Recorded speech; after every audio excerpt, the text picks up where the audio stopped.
আমাদের এখানে মাহাতুর হোসেন নামে যে রোগীটা এসেছিলেন, মাত্র এসে ওনাকে মৃত অবস্থায় আনা হয়েছে আমাদের কাছে।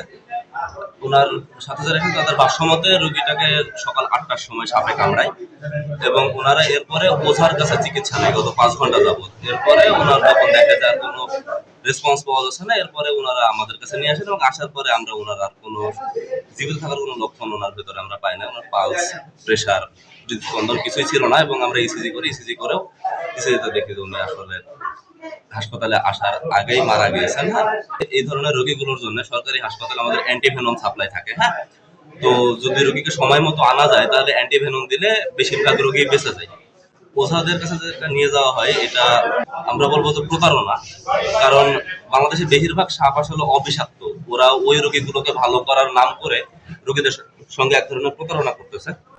তো আসলে বিষাক্ত সাপ যেগুলো কামড়ায় তাদের বিষ নামানোর কোনো প্রক্রিয়া নেই, একমাত্র অ্যান্টিভেনমই তাদের জীবন বাঁচাতে পারে। নগদ নিয়ে এলো হার নামানা হার অফার।